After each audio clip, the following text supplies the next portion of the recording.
बेटा कैमरे के फ्रंट में आ जाए। जो ये पोएम है इसमें पोएट क्या कहना चाहता है, वो किस चीज के इंट्रोस्पेक्शन की बात करता है? आत्मचिंतन। किस चीज का आत्मचिंतन? इंट्रो क्या होता है? इंट्रो का मीनिंग क्या होता है? इनवर्ड, अंदर की तरफ। स्पेक्शन मींस इंस्पेक्शन, सुनते हो ना? ठीक है, इंस्पेक्शन का मतलब क्या होता है? अंदर का इंस्पेक्शन। तो हम अपने अंदर का इंस्पेक्शन कैसे करेंगे? कर सकते हैं? हमारे अंदर जो विचार चल रहे हैं उसी में घुस के रहना। वो किस चीज के बारे में बात कर रहा है? द डीड्स वी डिड, जो काम हम कर रहे हैं, जो थॉट्स हमारे प्रोसेस के अंदर चल रही हैं, वो उनके बारे में बात करता है। और कहता है अंडरस्टैंडिंग की बात कर रहा है। बिना अंडरस्टैंडिंग के हम जो कुछ भी करते हैं वो सारा का सारा, हम कोई चीज सोच समझ कर नहीं करेंगे तो क्या होगा? ठीक है, तो इस बेंच पे सोच गिरती रहेगी और ये गिरता रहेगा।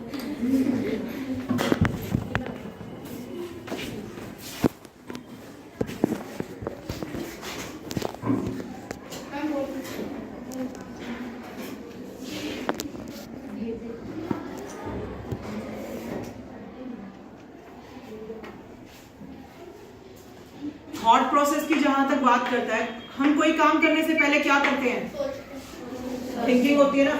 वो क्या कहना चाहता है कि आप कोई काम करने के बाद भी वो थॉट प्रोसेस, किसी वर्क को करने के बाद भी वो थॉट प्रोसेस करो कि ये काम हमने किया, सही किया, गलत किया।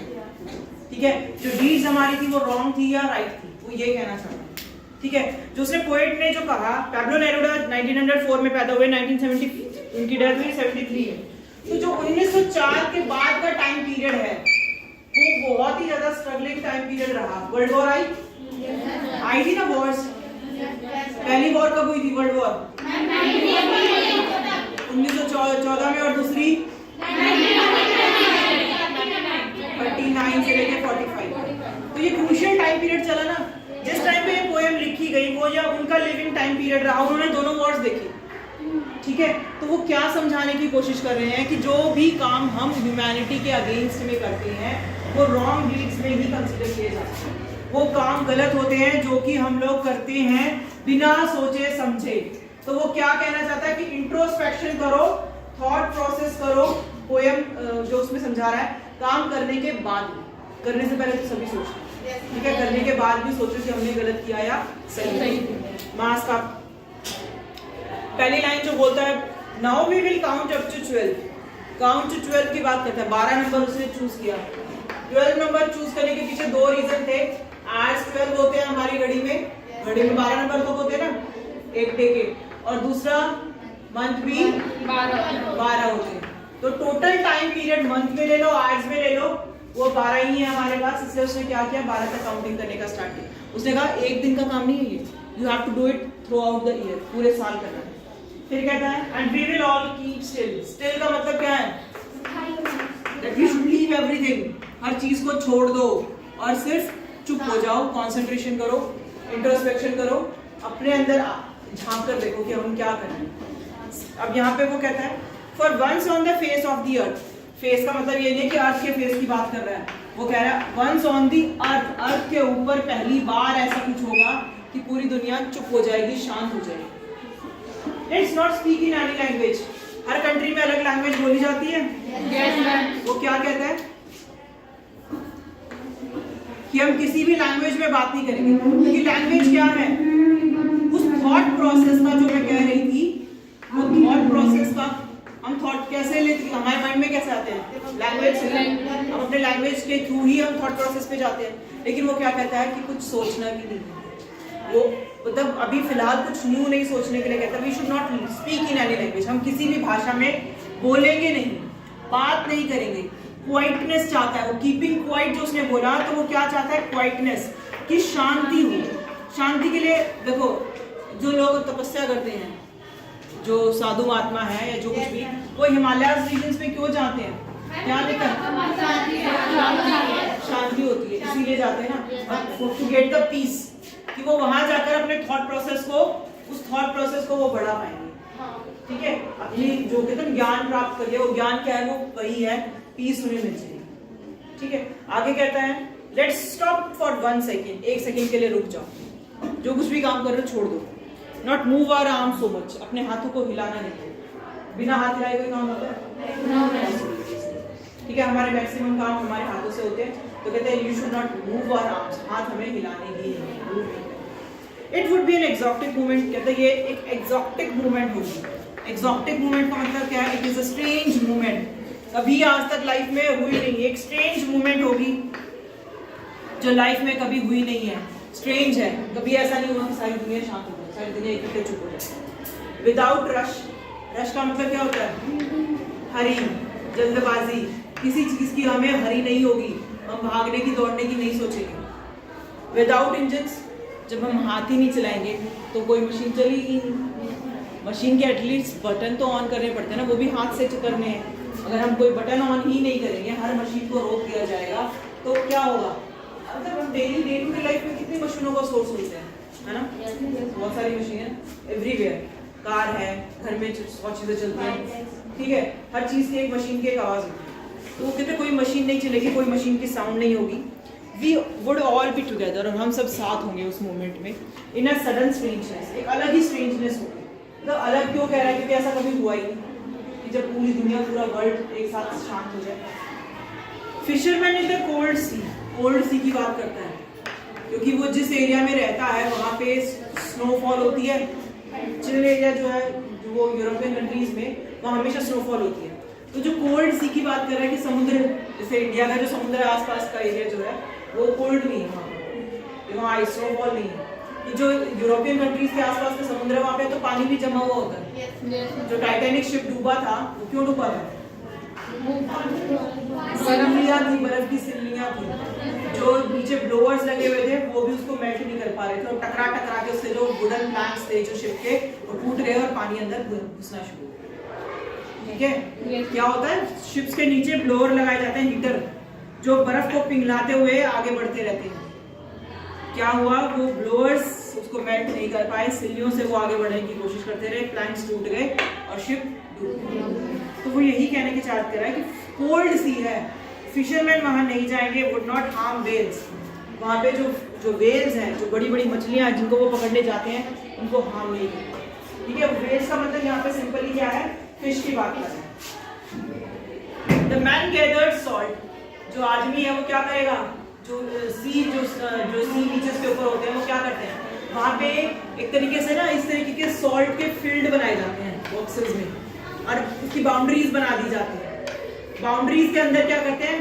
सी वाटर को इकट्ठा कर देते हैं, सी वाटर को इकट्ठा करके और उसको वहाँ सूखने के लिए डाल देते हैं, क्योंकि जो सी बीचेस वाला एरिया होता है उसमें वहाँ पे सनलाइट जो है वो भी बहुत शार्प और स्ट्रेट होती है, टेम्परेचर ज्यादा होता है। तो वो सी बीचेस के ऊपर क्या होता है? सॉल्ट, पानी उड़ जाता है, इवेपोरेट हो जाता है, और नीचे जो रह जाता है वो सॉल्ट होता है, फिर उसको प्योरीफाई किया जाता है।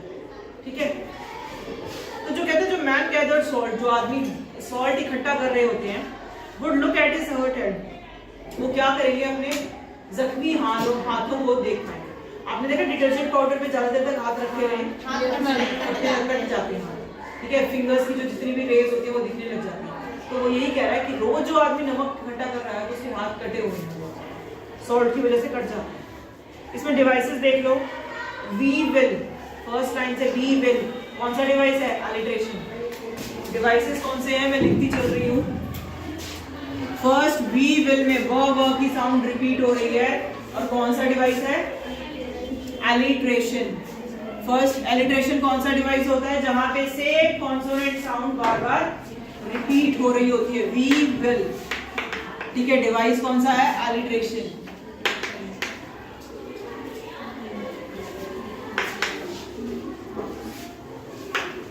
अगला देखो,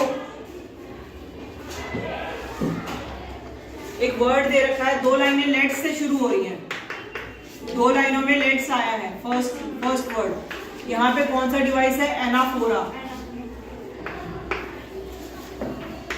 जहां पे लाइन के पहले दो अक्षर सेम हो वहां कौन सा डिवाइस होता है? एनाफोरा। इसके बाद देखो वॉर वर्ड दो बार आया है, सॉरी अभी इसमें नहीं है, वी वुड दोबारा से दे रखा है, वहां पे भी एलिट्रेशन होगा।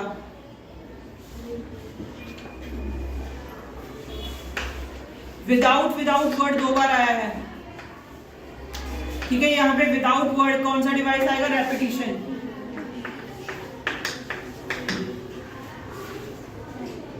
और इमेजरी है, देखो फिशरमैन की इमेजरी है और सॉल्ट गैदरर की। फिशरमैन वाली जो लाइन है उसमें फिशरमैन की और फिशरमैन और सॉल्ट गैदरर की इमेज है।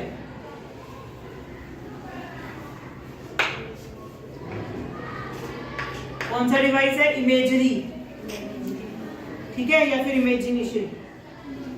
हर्ट हैंड में देखो हिज हर्ट हैंड, एच, यहाँ पे फिर से एलिट्रेशन है, हिज हर्ट हैंड, एच की साउंड आ रही है बार बार।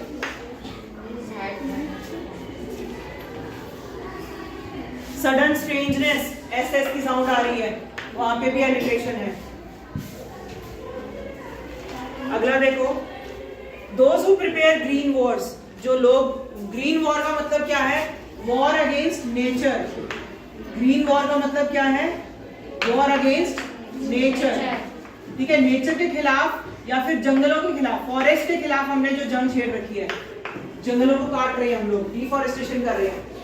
वॉर विद गैस, कहते हैं किसके साथ है वॉर? गैस के साथ। मतलब जो हम बम फोड़ रहे हैं, जो भी एटम बम है वो अलग बम है, वो सब कैसे बम का क्या काम कर रहे हैं? गैस, उनसे जो बम ब्लास्ट के बाद जो गैस निकलती है उसमें सांस लेना मुश्किल हो जाता है, ठीक है, कार्बन डाइऑक्साइड की जो उसमें क्वांटिटी है वो बढ़ जाती है। तो वॉर विद फायर, और जब बम ब्लास्ट होंगे तो आग तो लगेगी। तो यहाँ पे वॉर वर्ड की रेपिटेशन भी है, तो यहाँ ये कौन सा डिवाइस है? रेपिटेशन। वॉर वर्ड 2 बार आया है। विक्ट्री विद नो सर्वाइवर, ये लाइन बहुत इंपॉर्टेंट है और बहुत बार पूछी जाती है ये line, victory with no survivor, ठीक है।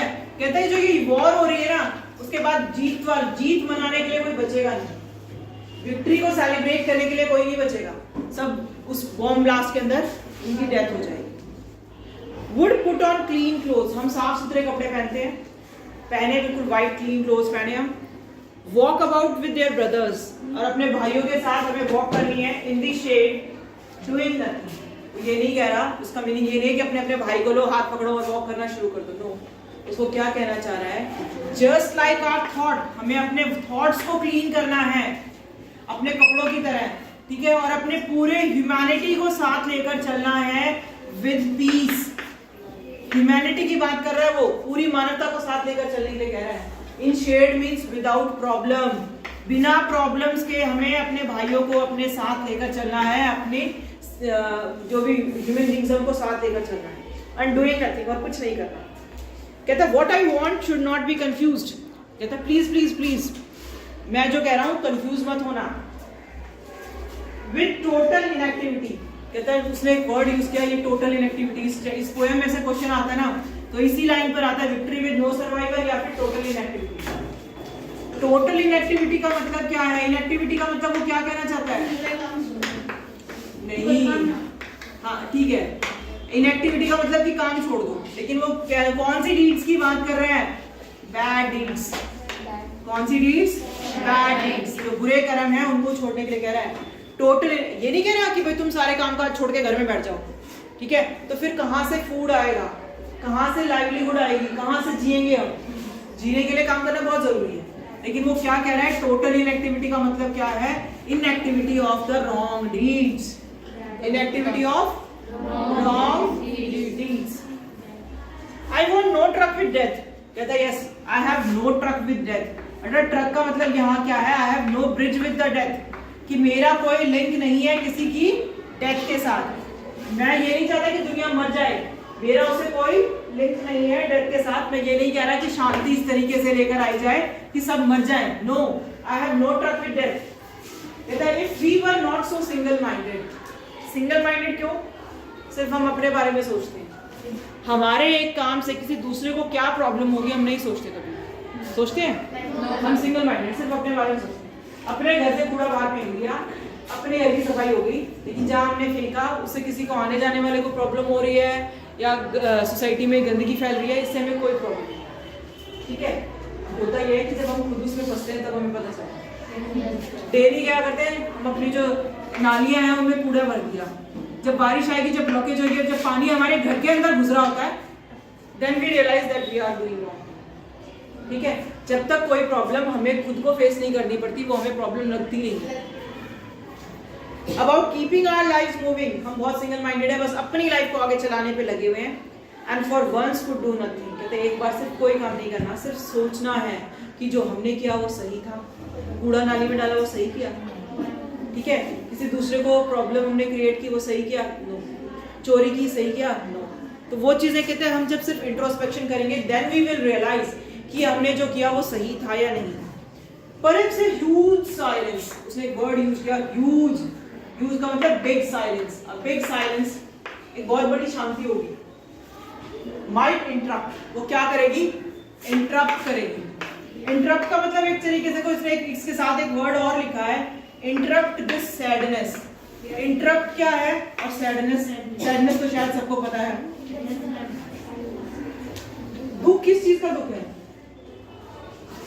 जो वॉर्स हो रही है उसके बाद दुखी तो बचेगा, जो वॉर हो रही है उसके बाद क्या बचेगा, सब मर जाएंगे, तो सैडनेस बचेगी। तो शायद वो वॉर भी जो हुई है, वर्ल्ड वॉर्स हुई है, उसके बाद अगर हम ये सोच लें कि हमने क्या सही किया क्या गलत किया, अगर तो वो सैडनेस को इंटरप्ट करना मीन्स इंटरफेयर कर देना या स्टॉप, रोक देना, उसके बीच में इंक्लूड करना, रोकना उसको। इंटरप्ट मतलब बीच में दखल देना। तो उस सैडनेस को वो शायद रोक दे, आगे इंक्रीज ना होने दे, वरना एक के बाद एक युद्ध होते रहेंगे और दुनिया ऐसे ही मरती रहेगी।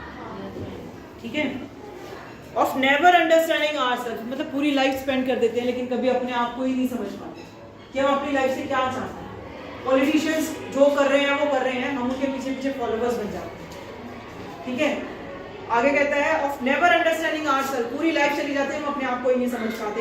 And of threatening ourselves with death, और अपने आप को मौत से डराते रहते हैं कि हमें नहीं मरना, और ये डेथ हमें, देखो डेथ क्या है, लाइफ की सबसे बड़ी रियलिटी है। लाइफ क्या है, लाइफ फिर भी फेक हो सकती है, फिर भी एक फॉल्स थिंग हो सकती है।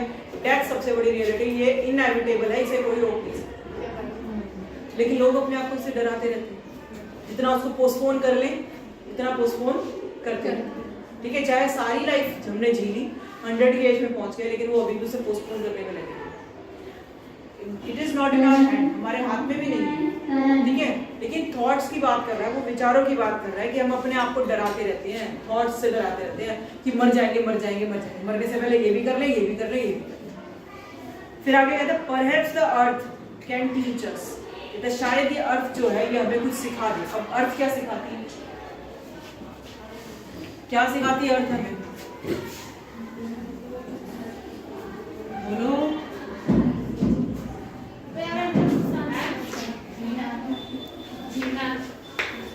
अर्थ हमें क्या सिखाती है, without taking anything it gives us everything, सब कुछ देती है, इट गिव्स अस एवरीथिंग ना, without taking anything from us, हमसे कुछ नहीं लेती और हमें सब कुछ देती है। ठीक है, तो अर्थ हमें क्या सिखाती है, व्हेन एवरीथिंग सीम्स डेड, जब अर्थ का जो स्ट्रक्चर है ऊपर से देखने में कैसा लगता है, पत्थर कि क्या है ये, डेड है, लेकिन later proves to be alive, बाद में ये क्या दिखती है, जिंदा, क्योंकि इसी की वजह से क्या है, लाइफ।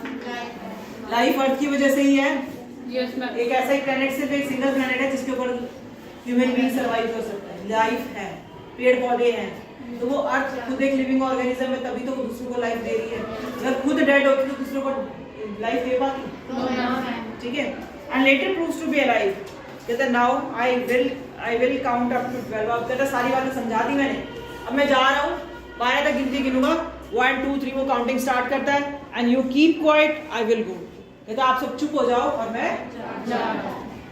ठीक है, इस पोएम में से जो क्वेश्चंस आते हैं, क्वेश्चन नंबर 2 देखो, do you think the poet advocates the total inactivity and death? No, he advocates only the total inactivity of the wrong deeds and he wants to realise us that death is the inevitable reality.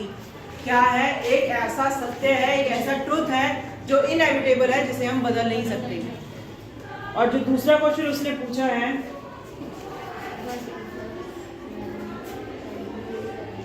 Question number 3, what is the sadness that the poet refers in the poem? किस sadness की बात कर रहा है? मैं वो invitation check करवाना था, सही है कि गलत एक बार बता इससे नेक्स्ट पीरियड 5 मिनट रुक जाओ। सैडनेस की बात कर रहा है that poet refers in the poem which sadness, किस सैडनेस की बात कर रहा वॉर की बात है? है। Sadness after the world Wars, ठीक है।